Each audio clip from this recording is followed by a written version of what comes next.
ಅಮ್ಮ ಒಳ್ಳೆ ಮರ್ಯಾದೆ ಕೊಟ್ರು. ಎಲ್ಲರಿಗೂ ನಮಸ್ಕಾರ. This is your RJ ಗೌಡತಿ.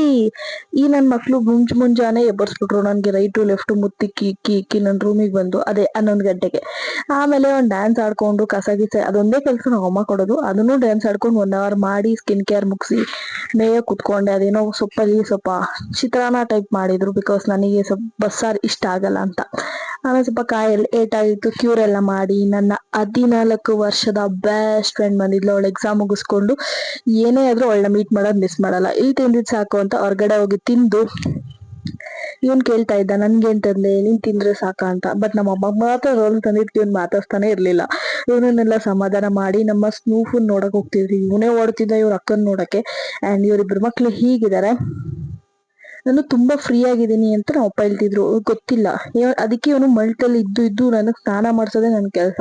So Manju mail movie ನೋಡ್ಕೊಂಡು ಬಿಸ್ಕೆಟ್ ತಿಂತಿದ್ದೆ. ಎಲ್ರು ಈ ತರ ತಿಂತಾರೆ, ನಾನ್ ಈ ತರ ಮಾಡ್ಕೊಂಡ್ ತಿಂತೀನಿ. ಅದ್ ನಿನ್ಗೂ ಇಷ್ಟ ಆಗುತ್ತೆ, ಒಂದ್ಸಲ ಟ್ರೈ ಮಾಡಿ, ಬಿಕಾಸ್ ನಮ್ ಸಿಂಬಂಗೆ ಇಷ್ಟ ಆಗಿದೆ. ಆಮೇಲೆ ತೋತಪುರಿ ಮಾವಿನ ತಿಂದು ಈ ನನ್ ಮಗನ್ ತೀಟೆ ಎಲ್ಲೆಲ್ಲಿ ಮಲ್ಕೊಂತ ನೋಡ್ಗುರು. ಇದೇನಿದ್ದ ಕೆಲ್ಸ ಆಗಿರುತ್ತೆ, ಮಲ್ಗು ಇವ್ರ ಜೊತೆ ಆಟ ಆಡು. ಅದಕ್ಕೆ ನಾನು ಮನೇಲಿದ್ದಾಗ ವ್ಲಾಗ್ಸೇ ಮಾಡಲ್ಲ. ನನ್ 3rd ಸೆಮ್ ರಿಸಲ್ಟ್ ಬಂದಿದ್ ನಮ್ಮಮ್ಮ ಏನಾದ್ರು ಗೊತ್ತಾ, ಕಿಸ್ ಕೊಡ 8% ಗೆದ್ದಿರೋದ್ಕಂತೆ.